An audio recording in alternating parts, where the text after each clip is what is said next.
జై శ్రీరామ్. శ్రీమాత్రే నమః. శ్రీ గురుభ్యో నమః. డిసెంబర్ 6వ తారీఖు నుంచి ఫిబ్రవరి 24వ తారీఖు వరకు కూడా భూమిపుత్రుడైన మంగళ్ వక్రగతిలోకి వెళ్తూ ఉన్నారు. డిసెంబర్ 6వ తారీఖు నుంచి 2024 డిసెంబర్ 6వ తారీఖుకి ఆయన వక్రగతిలోకి వెళ్తున్నారు. 2025వ సంవత్సరం ఫిబ్రవరి 24వ తారీఖు మంగళ్ వక్రత్యాగం చేస్తున్నారు. తర్వాత కూడా అంటే ఇప్పుడు కర్కాటక రాశిలో ఈ వక్రారంభం మొదలైంది. మిథున రాశిలో ఆయన వక్రత్యాగం చేస్తారు. తర్వాత కూడా ఏప్రిల్ 2 వరకు కూడా ఆయన మిథున రాశిలోనే సంచారం సాగించి అంటే 2025 ఏప్రిల్ 2వ తారీఖు వరకు మిథున రాశిలోనే ఆయన సంచారం సాగించి తర్వాత కర్కాటక రాశిలోకి వస్తారు. ద్వాదశ రాశుల వాళ్ళకి ప్రతి ఒక్కళ్ళు మంగళ ఇంపాక్ట్ డెఫినెట్గా మనందరి జీవితాల్లో ఉంటుంది. ఎందుకంటే భూమిపుత్రుడు అసలు మనము మన లైఫ్లో ఎలా ఉంటున్నాము, అగ్రెషన్ అనేది ఎక్కడ చూపిస్తున్నాము, అవసరమైన చోటు చూపించాలి, అన్ని చోట్ల మన ప్రతాపం చూపించకూడదు. అలాగని అన్ని చోట్ల చేతులు ముడుచుకొని కూడా కూర్చోకూడదు. ఈ రెండూ ఉండకూడదు. ఎవరికైతే మంగళ బ్యాలెన్స్గా ఉంటారో ఎక్కడైతే వాళ్ళు అవసరమైన చోటే వాళ్ళ ఇది చూపిస్తారంటే వాళ్ళ ఫైర్ అవసరమైన చోటు చూపిస్తారు. అనవసరమైన చోట చాలా కామన్ స్టేబుల్ సెటిల్డ్గా ఉంటారు. ఇది మంచి మంగళ మనకు అందించే ఇది. అదే ఒకవేళ మంగళ ఎవరి దాంట్లో అయినా పాడైపోయి ఉంటే ప్రతి దానికి యుద్ధమే, అంటే ప్రతి దానికి సంఘర్షణ ఎక్కువ ఉంటుంది వాళ్ళకి లైఫ్లో. అనుకోకుండా వాళ్ళకి లైఫ్లో గొడవలు కూడా ఎక్కువగా ఉంటాయి. ప్రతి ఒక్కళ్ళతో విభేదాలు ఉంటాయి, గొడవలు ఉంటాయి, మనస్పర్ధలు ఉంటాయి. ఏ ఒక్క రిలేషన్లో కూడా ప్రశాంతంగా ఉండదు. ప్రతిదీ కూడా డిస్ప్యూట్స్ తోటి ఇష్యూస్ తోటి ఉంటుంది. ఇది జనరల్ పాయింట్స్ నేను చెప్పేది. ఇప్పుడు మంగళ్ మనకి కర్కాటక రాశిలో ఉండి వక్రగతిలోకి వెళ్ళడం అనేది చాలా విశేషాంశము. దానికి కారణం ఏంటంటే కర్కాటక రాశిలోనూ ఆయన నీచ స్థితి పొందుతాడు. ఎప్పుడైనా ఒక నీచ రాశిలో నీచపడ్డ గ్రహం కనుక వక్రగతిలోకి వెళ్ళిందంటే అది ఉచ్చగ్రహంతో సమానమైన ఫలితాన్ని ఇస్తుంది. ఈ ఉచ్చగ్రహంతో సమానమైన ఫలితాలు ఇచ్చేది ద్వాదశ రాశుల వాళ్ళకి ఎలాంటి ఇంపాక్ట్ ఉంటుంది. అండ్ ద్వాదశ రాశుల్లో 5 రాశుల గురించి మనం ప్రధానంగా, అన్ని రాశుల గురించి మనం మాట్లాడుకుందాము. 5 రాశుల గురించి ప్రధానంగా మాట్లాడుకుంటే మేషరాశి, కర్కాటక రాశి, సింహరాశి, వృశ్చిక రాశి, మకర రాశి. ఈ 5 రాశుల వాళ్ళకి ఇంకా స్పెషల్ ఇంపాక్ట్ ఉంటుంది. ఆ స్పెషల్ ఇంపాక్ట్ అందరికీ స్పెషల్ ఇంపాక్ట్ ఉంటుంది. ఎందుకు నేను ఈ 5 పర్టికులర్ రాశులు చెప్పానంటే మేష వృశ్చిక రాశుల వాళ్ళకి ఆయనే రాష్ట్రాధిపతి. కర్కాటక సింహ రాశుల వాళ్ళకి పరిపూర్తి రాజయోగాన్ని ఇస్తాడు. ఆయన ఒక్కడు చాలు వాళ్ళ జీవితాన్ని అప్లిఫ్ట్ చేయడానికి. ఇంక ఏ గ్రహం అనుకూలించినా అనుకూలించకపోయినా ఆయన ఒక్కడు చూడ, ఆయన దశ అంతర్దశలో ఆయన కనుక మంచి ప్లేస్లో ఉంటే, మంచి ప్లేస్లో లేకపోయినా మంచిగా చేస్తాడు. మంచి ప్లేస్లో ఉంటే వాళ్ళ జీవితాన్ని 360 degrees ట్రాన్స్ఫర్మేషన్ మోడ్లోకి తీసుకెళ్ళి తీరుతాడు. ఇంకా వేరే గ్రహాల బలం బాగా ఉందనుకోండి, గురు భగవానుడు బలం, ఇలా అందరి బలం బాగా ఉంటే ఇంకా ఎక్స్ట్రీమ్ వాళ్ళకి వెళ్ళిన తర్వాత ఎవరు అంటే వాళ్ళు ఇంకా ఆ పొజిషన్ అనేది వాళ్ళకి సుస్థిరం అయిపోతుంది. ఇంతటి యోగాన్ని ఇచ్చే మంగళుడు కర్కాటక రాశి, సింహరాశి వాళ్ళకి పరిపూర్తి రాజయోగాన్ని ఇస్తాడు. ఇక మకర రాశి అంటే మకర రాశిలోనే ఆయన ఎగ్జాల్టేషన్ తీసుకుంటాడు కాబట్టి మకర రాశి వాళ్ళకి కూడా ఇది ఒక మంచి ఇండికేషన్స్ సూచిస్తుంది. అలా ఇప్పుడు ఈ 5 రాశులు అనే కాకుండా అన్ని రాశుల వాళ్ళకి మంగళ ఇంపాక్ట్ ఎలా ఉంటుంది. కుజ అంటే దీనికి అర్థం మనం కుజుడు అని అంటాం. దీనికి అర్థం కూడా మనం తెలుసుకుందాము. కు అంటే భూమి, జా అంటే పుట్టుట. అంటే జా అనేది మనము దేని నుంచి అయినా పుట్టడాన్ని జా అంటాం.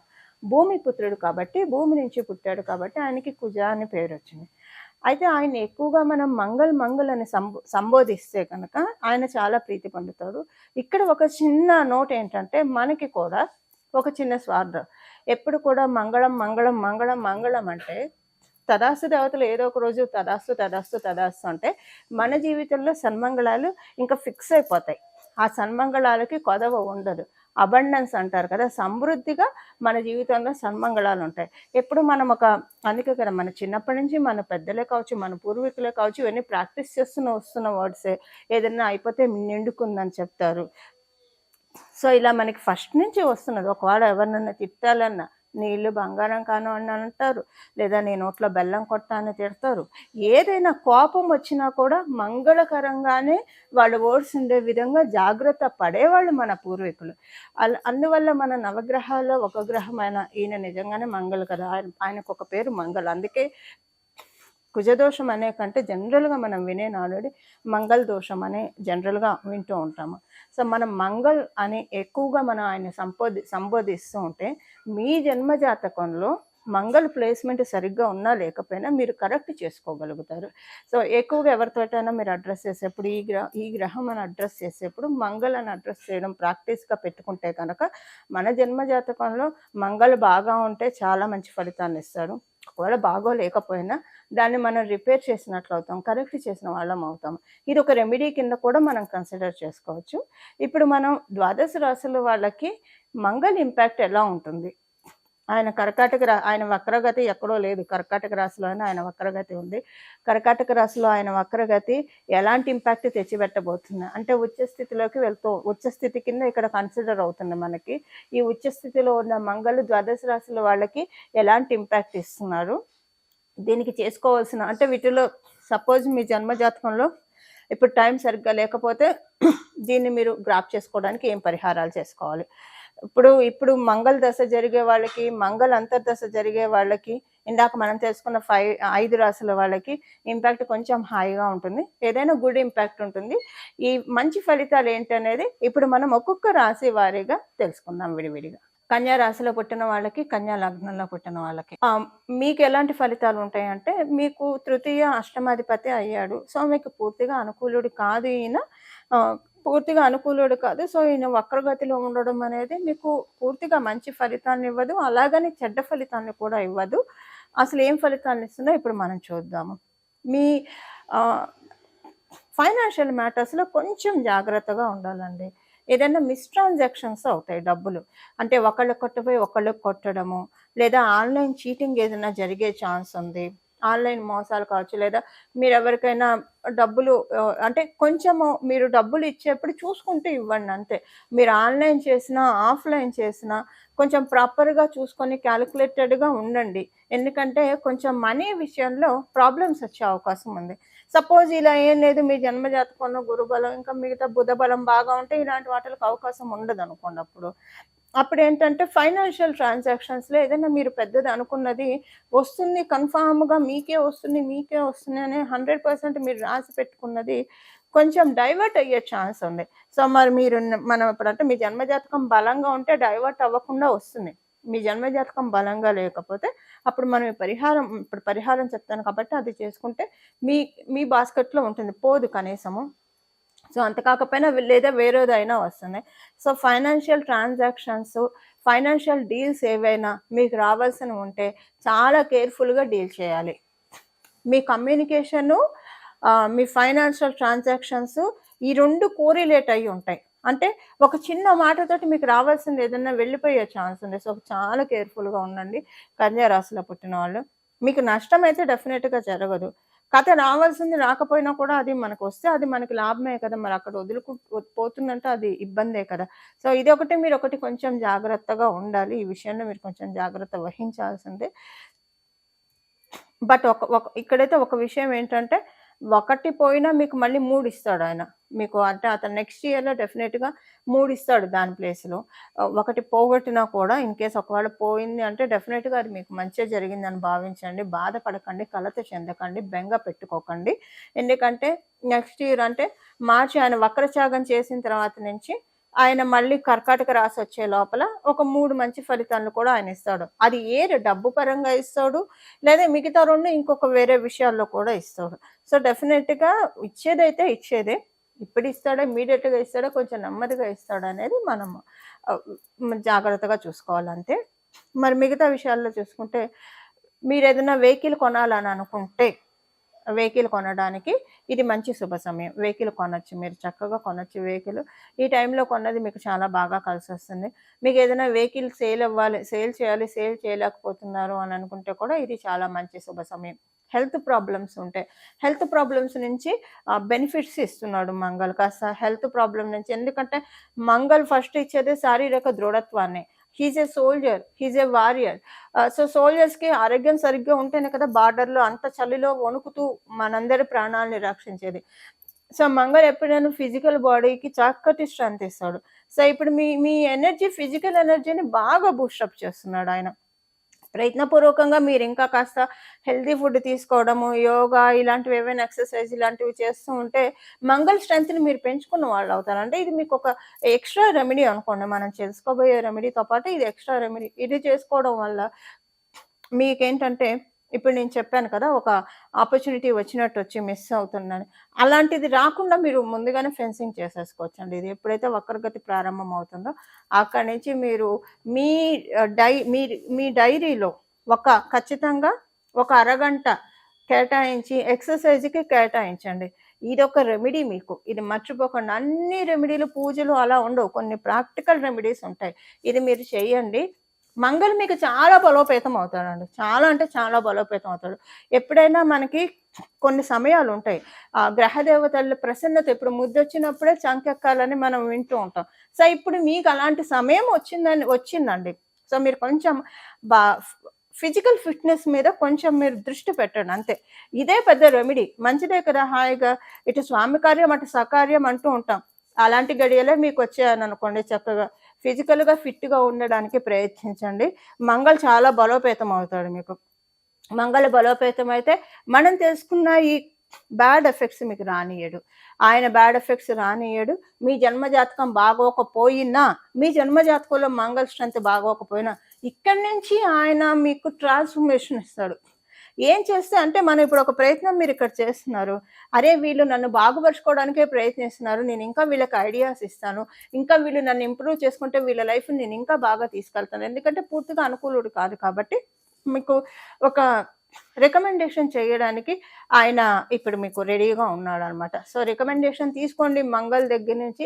ఏ విషయాల్లో రికమెండేషన్ తీసుకుంటారు? మీ లైఫ్ చేంజ్ అవ్వడానికి ఆయన రికమెండ్ చేయాలి. ఈ విషయాన్ని మీరు మర్చిపోకండి. సో, మంగళ్ స్ట్రెంత్ కావాలి. ఎలా కావాలి? ఎలా తెంచుకోవాలి? అగ్రెషన్ ఉంటే మీకు అగ్రెషన్‌ని కట్ డౌన్ చేసుకోండి. ఆవేశాన్ని, అగ్రెషన్‌ని కట్ డౌన్ చేసుకోవాలి. అది బ్యాడ్ మంగళ్ అది గుర్తుపెట్టుకోండి. ప్రతిదానికి నెగెటివ్‌గా ఆలోచించి ప్రతి దాంట్లో కూడా బ్యాడ్ తీసుకుంటుంటే మీ మంగల్ని మీరు మీ చేజేతులారా పాడు చేసుకుంటున్నారని గుర్తుపెట్టుకోండి. సో, అది ఫస్ట్ కట్ చేస్తే సగం మీరు మంగళ్ స్ట్రెంత్ పెంచేసుకున్నట్లు. సెకండ్ థింగ్ మంగళ్ మీకు రికమెండేషన్ చేయాలనంటే మీరు ఫిజికల్ ఫిట్‌నెస్‌కి బాగా ఇంపార్టెన్స్ ఇవ్వాలి. ఆల్రెడీ మేము ఫిజికల్‌గా ఫిట్‌గా ఉన్నామండి అంటే అప్పుడు మంచిది. చాలా మంచిది. ఎందుకంటే మంగళ్ మీకు మంచి ఫలితాన్నిస్తారు. ఫిజికల్‌గా ఫిట్‌గా ఉన్నా మీకు మానసిక ఆందోళన ఇలాంటివి ఉంటున్నాయంటే మీ థాట్ ప్రాసెస్‌లో ఫిట్‌నెస్‌ని పెంచుకోవాలి. అది గుర్తుపెట్టుకోండి. థాట్ ప్రాసెస్‌లో ఫిట్‌నెస్‌ని ఎలా పెంచుకుంటాం?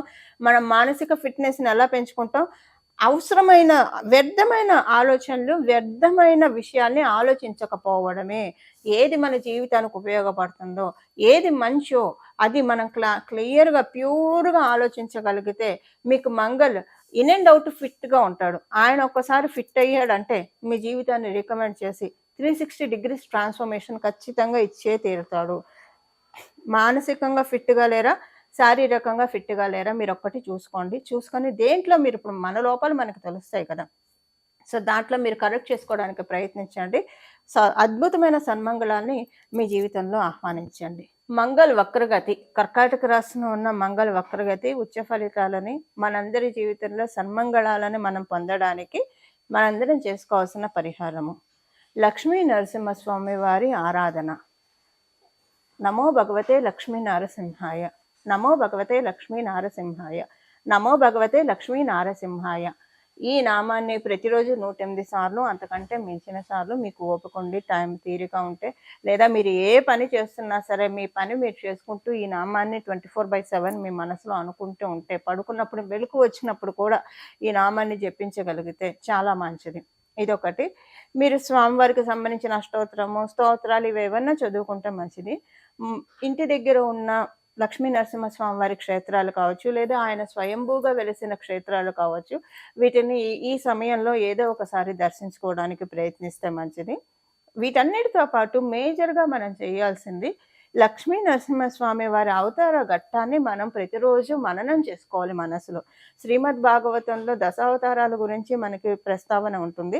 అందులో ఒకటైన లక్ష్మీ నరసింహస్వామి వారి అవతారం ఘట్టము ప్రతిరోజు చదివితే చాలా మంచిది. చదివితే అసలు చాలా మంచిది. లేదా విన్నా మంచిది. ఈ రెండిటికి టైం కుదరలేదు. అసలైతే మనకు తెలుసు కదా, ప్రహ్లాద చరిత్ర, లక్ష్మీ నరసింహస్వామి ఆవిర్భావం ఎలా అయింది, ఇవన్నీ రోజు మననం చేసుకోవడం. ప్రతిరోజు మీరు చక్కగా స్నానం చేశాక లక్ష్మీ నరసింహస్వామి అవతార ఘట్టాన్ని ఒక్కసారి మననం చేసుకుంటే చాలా సన్మంగళాలు జరుగుతాయి. ఇక్కడ ఏంటంటే ఆయన ఉచ్చస్థితి పొందుతుంది, నీచ స్థితి అయిన కర్కాటక రాశిలో ఆయన ఉచ్చస్థితి వక్రగతిలో ఉండి పొందుతూ ఉన్నాడు. సో ఈ కర్కాటక రాశి నుంచి ఆయనకు వెళ్ళేది మిథున రాశిలోకి. కాబట్టి లక్ష్మీ నరసింహస్వామి వారిది అంటే ఇప్పుడు మనం మంగళకి ఆంజనేయ స్వామి వారిని పూజించవచ్చు, సుబ్రహ్మణ్య స్వామి వారిని పూజించవచ్చు, లక్ష్మీ నరసింహస్వామి వారిని పూజించవచ్చు. అంటే ఇప్పుడు ఉన్న ఈ ప్రత్యేక దీంట్లో లక్ష్మీ నరసింహస్వామి వారి ఆరాధన చేసుకుంటే లక్ష్మీ నరసింహస్వామి వారి ఆవిర్భావ ఘట్టం వింటే చాలా మంచిది. మీరు కార్తికేయుడిని పూజించవచ్చు, హనుమంతుడిని కూడా పూజించవచ్చు, ఎవరినైనా పూజించవచ్చు. లేదా ముగ్గురిని కలిపి పూజిస్తామంటే ఇంకా మంగళం, ఇంకా శుభంగా ఉంటుంది. ఈ విధంగా ఈ వక్ర గతిలోకి అంటే డిసెంబర్ 6 నుంచి ఫిబ్రవరి 22 ఆ తర్వాత కూడా కంటిన్యూ చేయండి. ఏప్రిల్ వరకు కనీసం కంటిన్యూ చేయడానికి ప్రయత్నించండి. ఎందుకంటే మిథున రాశిలో నుంచి ఆయన కర్కాటక రాశిలోకి రావడానికి ఏప్రిల్ 1st వీక్ పడుతుంది. కాబట్టి వినడానికి, చదవడానికి లేదా మననం చేసుకోవడానికి ప్రయత్నించండి. నామాల్ని జపించండి. మీరు స్నానం చేసిన వెంటనే బీజాక్షరాలు చేసి బీజాక్షరాలు చేసుకొని మంత్ర జపం చేసుకోవచ్చు. ఇంకా డే అంతా మనం ఎక్కడ ఉన్నా, ఏ ప్రదేశంలో ఉన్నా జపించాలంటే నామం ఉత్తమము. సో డే అంతా మనము అంటే ఒక పూజా గదిలోనే స్నానం చేసిన అరగంటో, గంటో అని కాకుండా డే అంతా కూడా మనం భగవంతుడితోటి కనెక్ట్ అయి ఉండాలి. రోజంతా కూడా మనం వృధాగా చేసుకోకుండా భగవంతుడి నామాన్ని మనసులో జపించుకోవాలి. మానసిక జపానికి ఎటువంటి దోషాలు ఉండవు. సో ఈ విధంగా కనుక మనం జపించుకుంటే మన జీవితంలో సన్మంగళాన్ని తెచ్చిపెడతారు. ప్రత్యేకించి ఇప్పుడు మంగళ దశ జరిగే వాళ్ళు, మంగళ అంతర్దశ జరిగే వాళ్ళకి ఇది మంచి ఇంపాక్ట్ ఉంటుంది. దీన్ని మనం చక్కగా క్యాష్ హోల్డ్ చేసుకోవడానికి ప్రయత్నిద్దాము. మన జీవితంలోకి సన్మంగళాన్ని మనం ఆహ్వానిద్దాము. సన్మంగళాల గంటికల్ని మన జీవితంలో మనం మోగిద్దాము. ఇలా మనందరం మోగించాలని చెప్పి నేను కూడా మనందరి తరఫున లక్ష్మీ నరసింహస్వామి వారిని, ఆంజనేయ స్వామి వారిని మరియు సుబ్రహ్మణ్య స్వామి వారిని మనస్ఫూర్తిగా శరణు వేడుకుంటూ మంగళం. నమో భగవతే వాసుదేవాయ.